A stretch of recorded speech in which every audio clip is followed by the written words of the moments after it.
Ohio gozaimasu once again. Are we still in Ohio? Is that the joke? We are. Didn't you Yeah, right. just watch the two films, motherfucker? Didn't you twig they were in Ohio? Uh, Well, yeah. actually, I suppose one of them is. Again, I'm thinking the fact that these are movies are set in these places is quite Well, grasping at straws because I was like it the could second really the second one, you're quite right.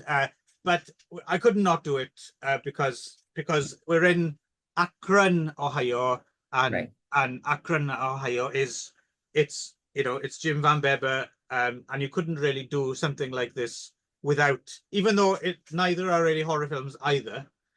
Um, but they are definitely uh, they're the sort well they were and they are the films that horror fans embraced. They became part of the horror fandom and have that cult appeal, right? Whether we'll remain in Ohio, I'm not sure. I don't know if we're going to do one more Ohio show or whether we shall speed off to Michigan next. Uh, But I'll let you know about that. But anyway, for now, we are in Akron, Ohio, and Ohio. a You couple do of you play some Neil Young song here, the Neil Young Ohio song. yeah, I'll do that. Yeah, and so we're doing two Jim van Bebber films. Uh, Are you familiar with that song? yeah, yeah, Yeah. Okay. Okay. Deadbeat at Dawn and Charlie's Family. Um, so had you seen either of these, or were you familiar with Nope. Jim van Bebber at all? Nope. Okay. So yeah, Jim van Bebber also made quite a few. He's almost mostly more well known for some short films he made as well, like My Sweet Satan and stuff like that. But Hmm. he's the I suppose because he has been in things, but he hasn't directed much feature wise since Charlie's Family. So I think the once kind of red hot Jim van Bebber fandom has kind of cooled a bit. I think Hmm. in this century. I'm not necessarily if I don't know if the cool upcoming uh, film kids nowadays are as up to speed as Jim van Bebber as when I was such a A young lad. cool young fellow. Yes. Um. Yeah. So Deadbeat at Dawn from 1987. 4 years in the making. I suspect highly influenced by The Evil Dead and Combat Shock, which Hmm. we've talked about on here before, in so much as proper do-it-yourself grassroots filmmaking, right? Like some basically kids really doing it for themselves, right? And Right. doing it like seriously, like taking years to get it right. Hmm. And it's yeah, it's not really a horror film. It's a gang action film, right? Stars Jim van Bebber as Goose, leader of the Ravens gang, uh, until he leaves because his girlfriend wants him to stop the gang lifestyle. She gets kind of brutally murdered while he's out doing one last drug deal to get some money so they can kind of quit the life. And then he vows revenge, but doesn't do anything about it for a while. Just kind of falls into a period of alcoholism and goes to see his dad, who turns out to be just kind of this angry junkie. That whole section was very kind of combat shot. Just when you think, Combat Shock. Yeah. just when you think characters have hit rock bottom in this film, like something else fucking horrible happens, Yeah. Right. right? Or Yeah. and all the characters are just like fucking mean and angry and Hmm. just yeah, we're in that kind of territory. There's like a character called Bone Crusher, right? And Hmm. his line of dialogue is, "I don't care about nothing. I hate people." That's the kind of tone, right? Hmm. Like a cat. It's funny. This time watching it, actually, it had never occurred to me before, but this level of like cartoonish kind of uh, it was almost like a live action American anime. Like I can imagine like Hmm. a Japanese anime showing American gangs to be like this. If you see what I mean. Oh, It seems right, yeah. really kind of weirdly over Yeah. the top. Over the top, yeah, Yeah, exaggerated, but stereotypical. kind of for 87 as like kind of a little bit authentic as well in the ways that like it's mullet-tastic, isn't it? There's a lot of mullets and wispy mustaches and like they seem kind of like they look kind of right, I think. Mm. There's a weird mixture of authenticity, but everything also just cranked up to like some So many teenagers with mustaches. yeah, yeah. And they have these like rumbles and they've all like our main character turns out to like be fucking amazing at nunchaku somehow, like, and they all seem to know like a little bit of martial arts. And Yeah. yeah, so it's a proper kind of ludicrous kind of turned up to a empty stupid kind of film. Anyway, and yeah, he ends up having to go back to the gangs and pull off this extremely elaborate armored car robbery, which has like people like rappelling down the side of buildings and throwing down. I'm thinking, Mhm. was that necessary to rob that truck? I don't know if it was, but it looks cool. And Yeah. to be fair, I mean, considering this was made for like, fucking 50 cents or something, like Yeah. they really did a brilliant job. Like in terms of just action and the gore and it like they're really committed. Not all the acting is always up to snuff. Some of it's a bit, some people are pretty good, some people are not so good. But just in terms of like a propulsive, just kind of action, cartoonish action film, I found this still worked for me all these years later. Like, I can see why this was a cult success. Not so much in the 80s. I don't think many people saw it, to be honest, until like the 90s at least. Like, Mm. it was a bit of an underground kind of thing, and it might have played some festivals. But then I think with video and because people forget it's not like that nowadays, right? Like where things, nowadays like things can go from festival screening to on Netflix, like within a week or something. Like Sure. Yeah. back in those days, it took years for things Mhm. to build a cult. I'd heard about Deadbeat at Dawn for years before I actually saw it. But no, for me, I was pleasantly surprised that this still held up as quite a lot of fun and definitely uh, impressive and inspiring for young filmmakers. How were you? I'm assuming this was the first watch for you. So how did Deadbeat at Dawn work for you then, Ron? Yeah, I think that it was again impressive in terms of its special effects and production design based on no budget and stuff like that, so yeah, good for them, and it's definitely like a how to do it DIY kind of make a film. Mm, Um, well, not the one, but one of the main problems I have with this film, which is the same with the other one, which okay. is that which is just a Jim van Bebber problem, I think, in general, which Uh-huh. is that he never takes time to breathe. Do you know what I mean? Like everything is cranked up to 11 forever. Okay. From the first Interesting. minute all the way to the end. There's never like it's just, and then by the time I got to the end of the movie, it was just like noise. Like I couldn't even focus on what was going on. It was just like it's just so much like noise and action, and it was just like I stopped sort of like nothing was earned. It was nothing landed because it was all up here. There's never any variation in the tone or the level of energy, I guess, right? So it just and became a little exhausting to watch, just because everything was there was never a moment to take a breath, right? So it Okay. was just always up there. So and by the time I got to the end, one recommendation I will make for anyone watching this movie is don't watch it with headphones because Oh, because I watched this on my iPad like on the train and stuff like that, right? And it's just like the soundtrack in the last like 30 or 40 minutes is so fucking irritating. oh, really?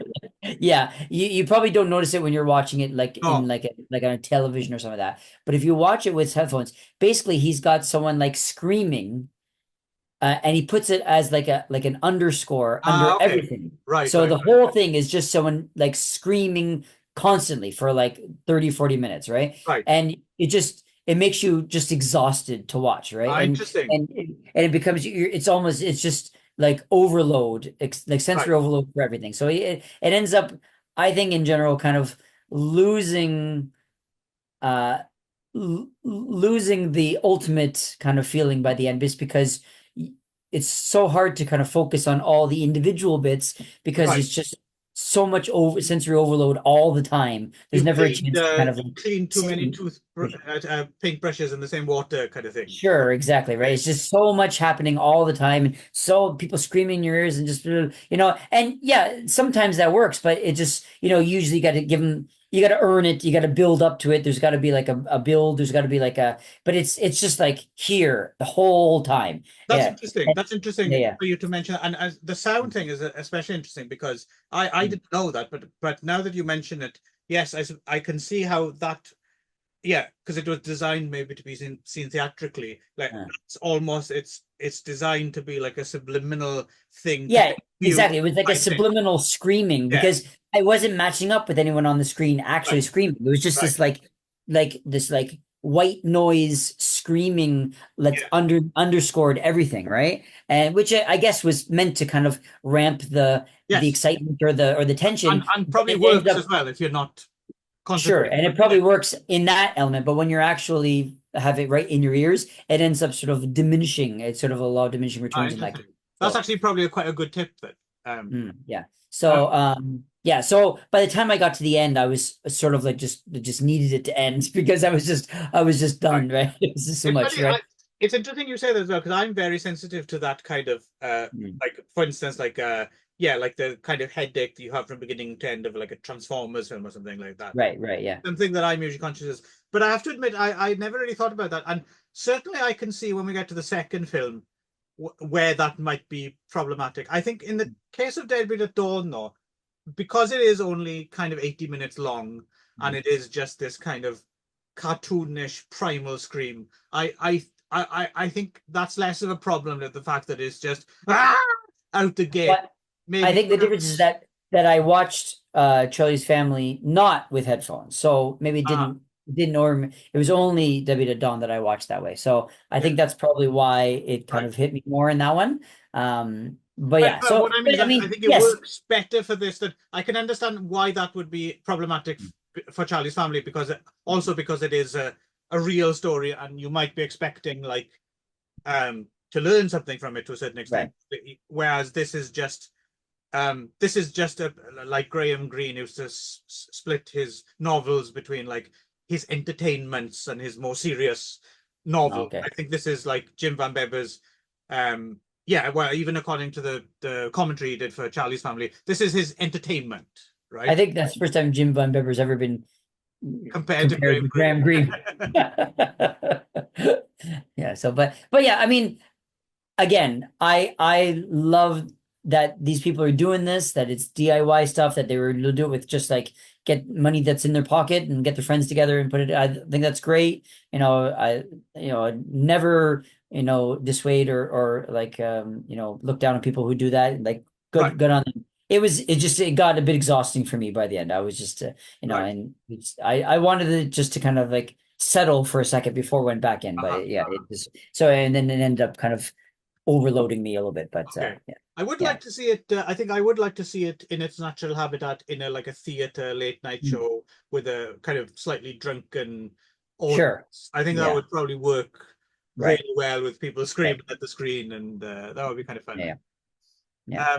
Yeah. So there we go. That's Deadbeat at Dawn, and then yes. So Jim van Bebber returned almost a decade later with Charlie's Family, aka the Manson family, and I should mention specifically what we're talking about here in terms of so Charlie's Family was one of those films. It was initially almost completed again many years in the making, just like Like I think they almost went into production on Charlie's Family like almost as soon as they were done with Deadbeat at Dawn, you know, but it would just took so fucking long Well, to make. for some reason, I'm not sure why. Maybe I just picked it randomly. I watched Manson Family first, Okay.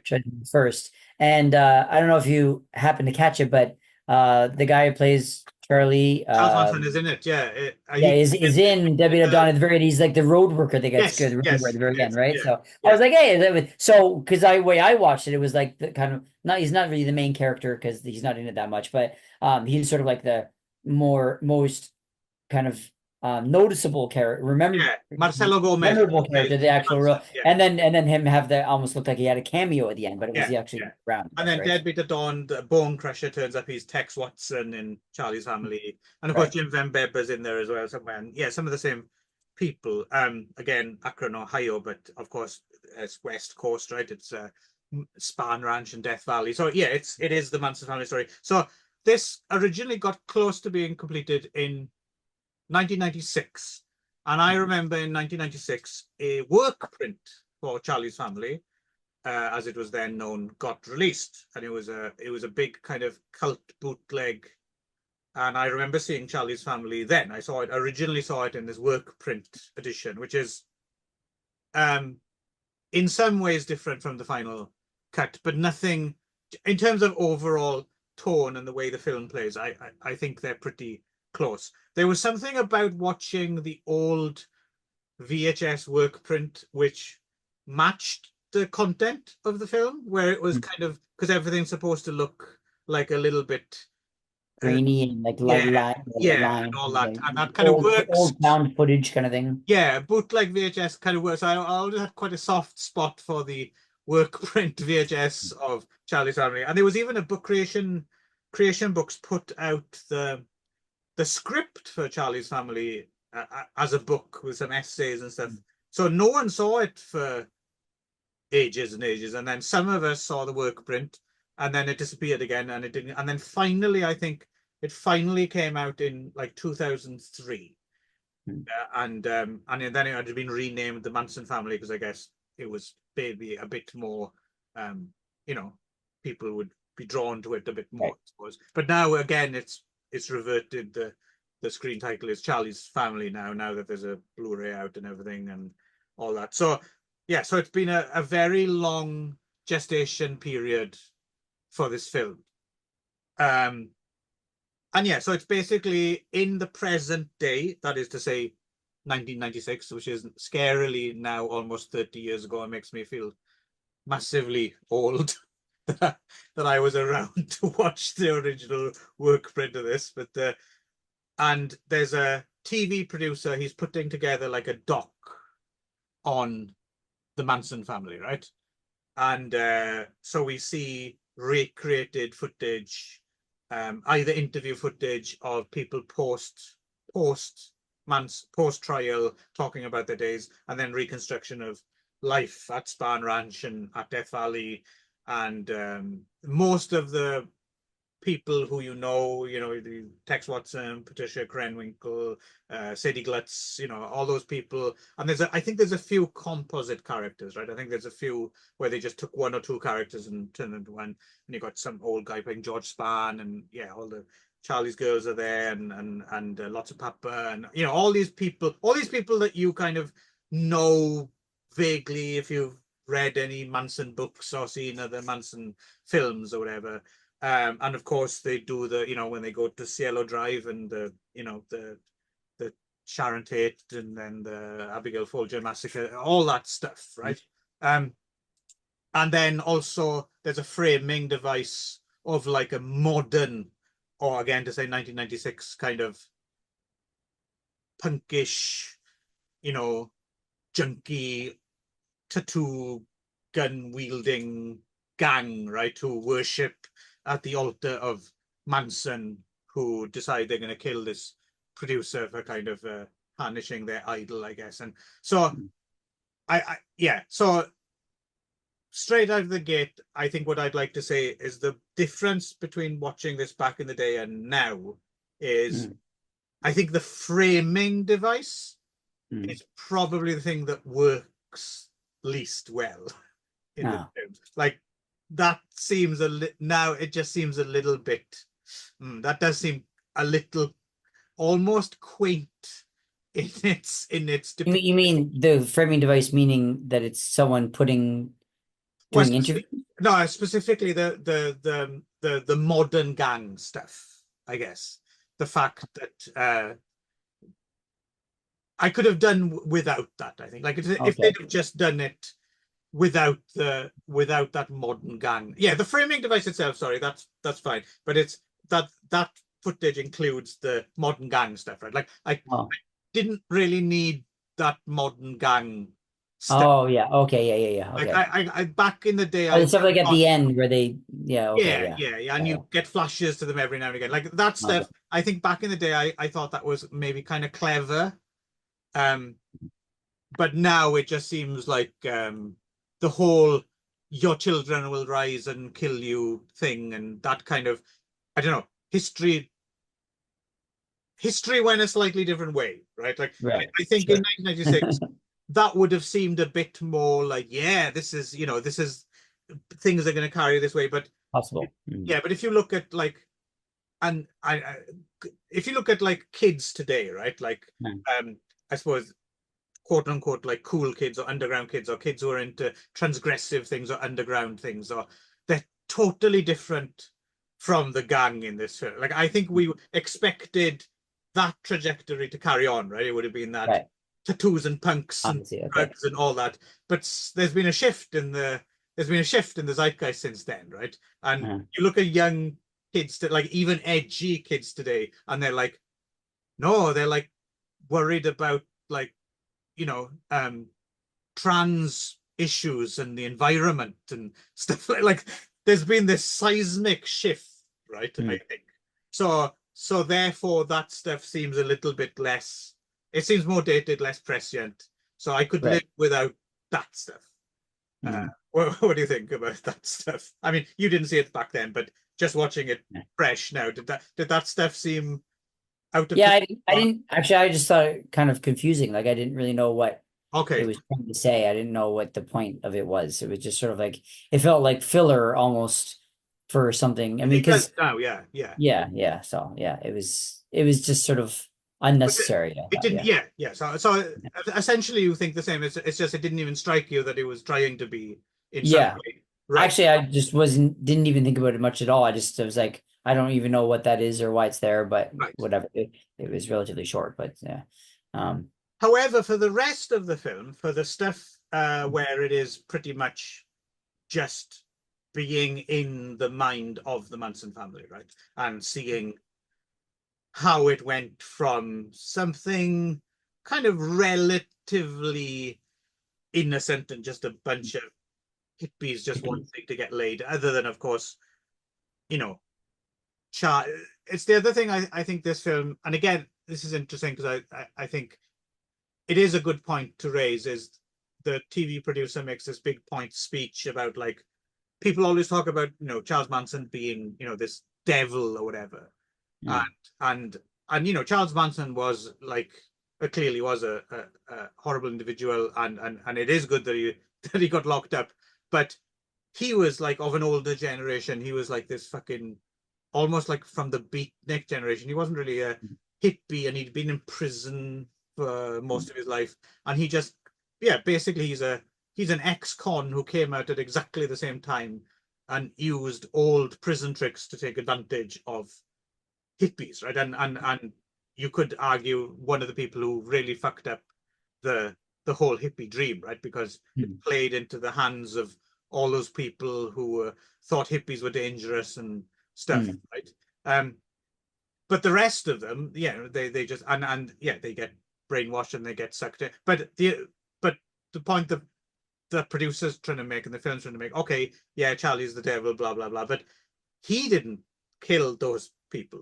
Mm. These Yeah. fucking hippies killed Mm. those people. Sure. Yeah. Yeah. I Yeah. mean, at what point do you not blame the people who actually, To kill them. start? Yeah. Yeah, Yeah. yeah. Which is a very interesting point and something I've always kind of considered when it comes.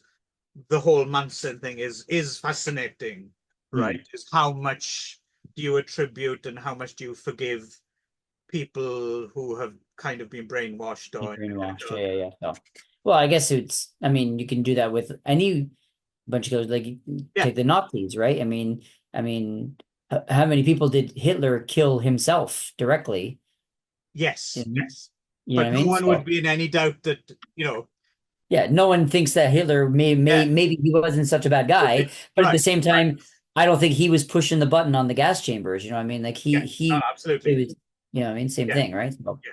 So, um, but yeah, so there's that, and but then, so basically, the film kind of, because in terms of if you know your stuff and if you look up, it's quite an accurate film in terms of like even small things like during the Tate murders and placings of the bodies and where the blood splatters and stuff like this. It's all really well. I mean, it's almost like it's crime scene kind of. yeah, they obviously did their homework. Yeah. Yeah, it's really quite, and I think it does put you in the mind of like you're there like at the beginning when there's the orgies and everyone's just fucking and having a good time, and the film's using a lot of kind of it's deliberately using techniques of the era as well, like the Easy Rider editing and Nicholas Rogue editing and stuff as well, and being all trippy and stuff like that. So Yeah. it's kind of trying to, rather than just tell you this is what happened, or it's trying to put you in the driver's seat so In you the driver's kind seat, of yeah. understand what you want to be like. And I think in that way, it's probably. I was trying to think about this. I'm trying to think of example. I think it still holds up. It's probably still the best Manson film. I can't think of. I mean, there's other quite good films like the first TV movie Helter Skelter, but that's very much a TV movie courtroom kind of thing from Mm. prosecutor Vincent Bugliosi's point of view. Who again, Vincent Bugliosi, I've read his amazing book on JFK, which is fantastic. But in terms of that trial, like, yeah, really used some dirty tricks to get them convicted. But at the Mm. same time, I'm glad they got convicted, if you see what, if you see what Sure. I mean. Yeah, right. Oh, Yeah. so yeah. So yeah, so it's an yeah. I've seen this film so many times now, though I don't think I ever need to see it again because I watched it quite a bit when it was. Oh, really? Yeah, I watched it quite, like I said, I had a copy and I watched it over. I found it quite fascinating, and I think Marcelo Gomez is quite a good Manson. Like, even though, like you said, he's kind of absent from a lot of it. He's hardly there, Mm. and he doesn't seem threatening. Uh, Mm. but then again, I think he might have come across like some of the scenes where you see him and he's just like, "Ooh, he's a little leather vest," and I was thinking, "Fuck, I bet that's actually what Charles Manson was like most of Mm. the time before he decided to turn scary and do his mind tricks on you. Like most of the time, he probably did seem like that kind of carefree hippie, and all the girls thought he was Jesus. And yeah. Anyway, what did you make of? Because I realize we're running Yeah. out of time Well, here. apparently he was like that actor apparently is like apparently did you read he was apparently paralyzingly shy to the point where he couldn't Yeah, actually speak to even the yeah, other actors in the set and stuff like that. So I think that's one reason maybe why his part was diminished. He kind of looks like Charles he Manson, does. which is He does. probably why they cast, even though he's obviously a lot shorter than Manson was because he's this kind of a Well, small guy. Manson was pretty short. Was he? Oh, Yeah, yeah. this guy was, yeah. So, but anyway, I don't know how tall Charles Manson was, but this guy seemed quite small. Yeah. But yeah, but he looked pretty good. And he's a fairly decent actor. But I Yeah. get the impression that you can only use him so much because it probably didn't.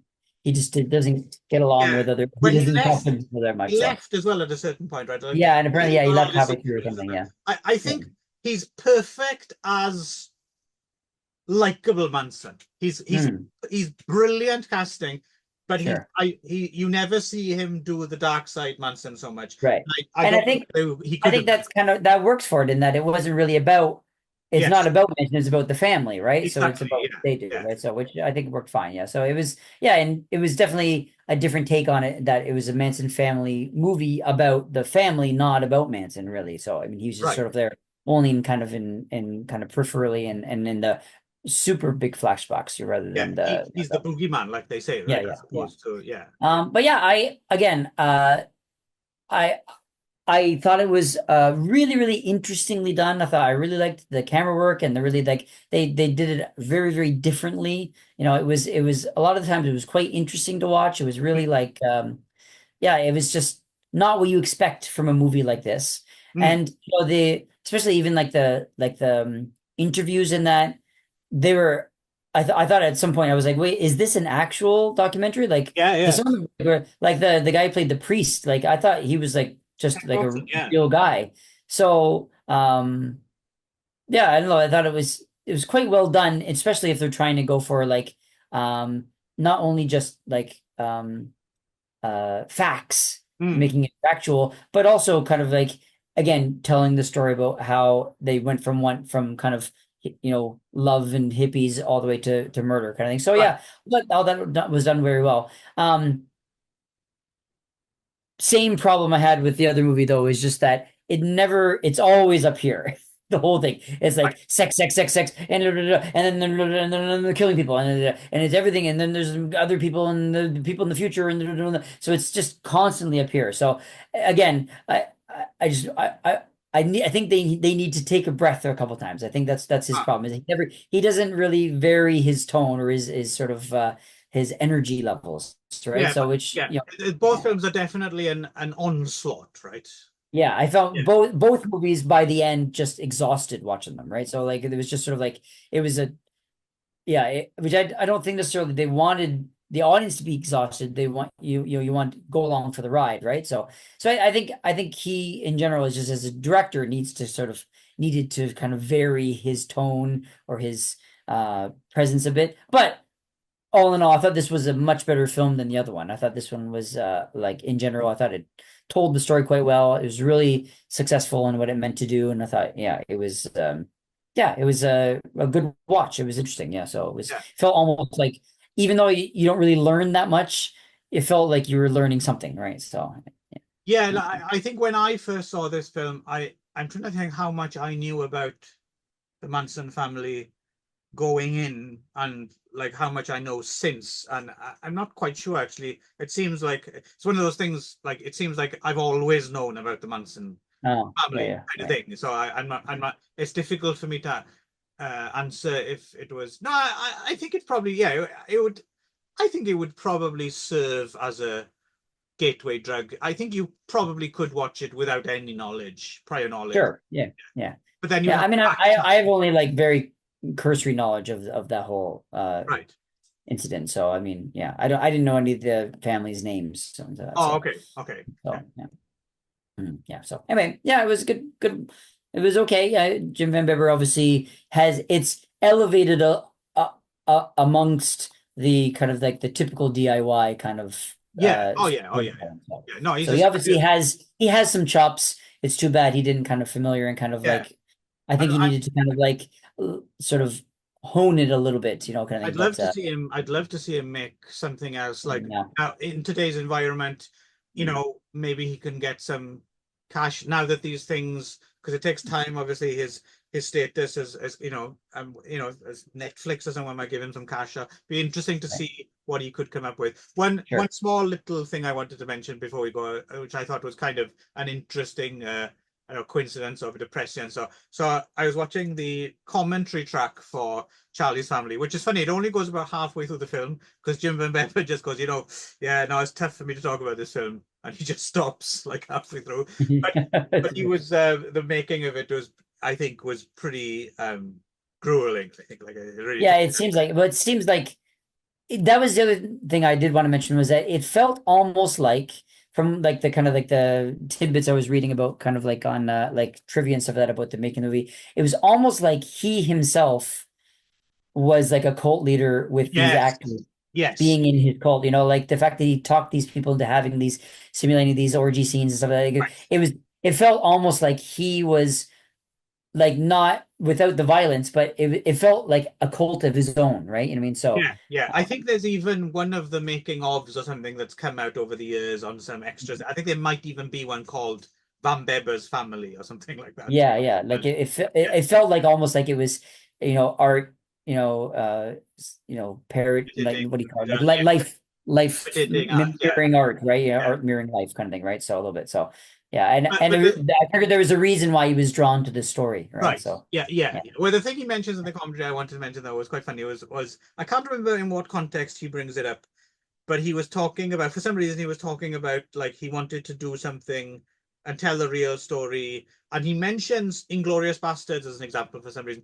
I wanted to tell the real, as opposed to like, for instance, Inglorious Bastards, Hitler gets killed, that didn't really happen. Or he wasn't dissing Inglorious Bastards. He was just using it as an example of what he was doing versus something else. And I thought, well, that's kind of interesting, because a few years later, of course, He did Once Upon a Time in Tarantino Hollywood, would right? redo the Max story the way he wanted it to end, right? So I thought Exactly. it was Right. kind of Yeah. funny that he somehow saw that coming. Yeah. Yeah. Exactly. Yeah.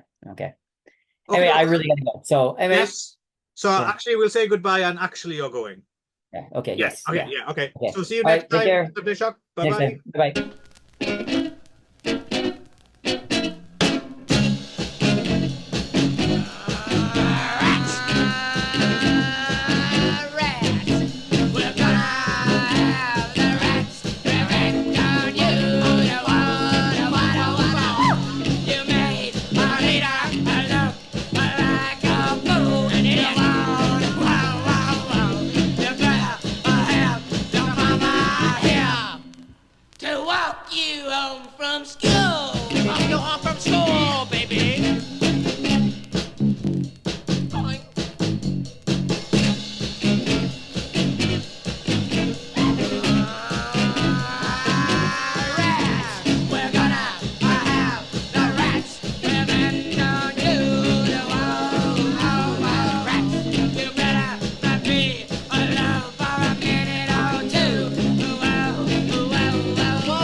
Like us vehemently.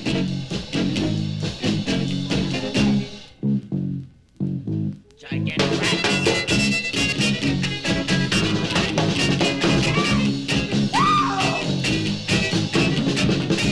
Big super rat, lose your mind, baby. Super gorilla. Gigantic rat. Leader of the group.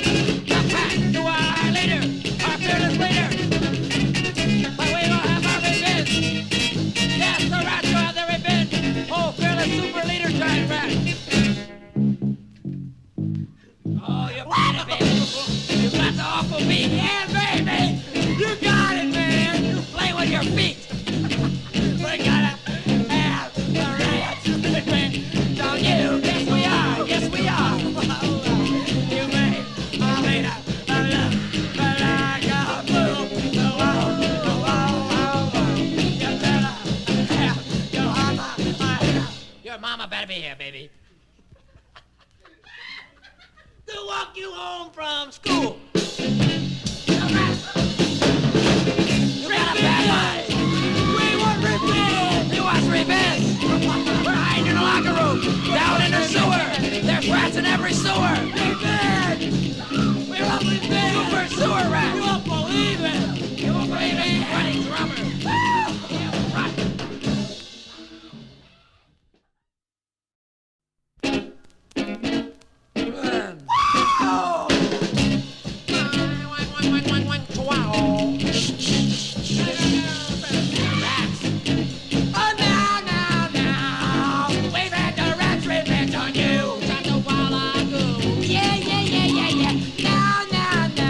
We've had the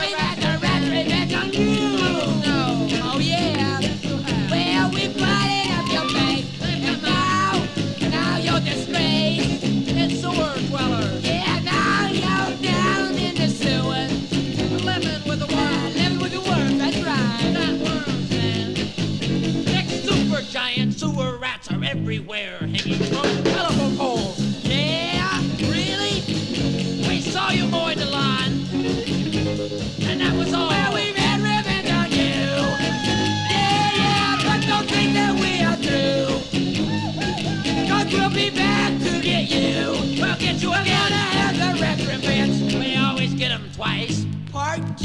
It's nice. The rat's super giant leader rat. It's about to play his machine. Blow it, baby. Don't use your feet this time. Oh. That is all in this world. It's in the space. Anytime. And the rats are living. Oh, it's rats are living. Oh, it's time for a war council. Oh, ratty war. Now go out and close your door. We're having a war.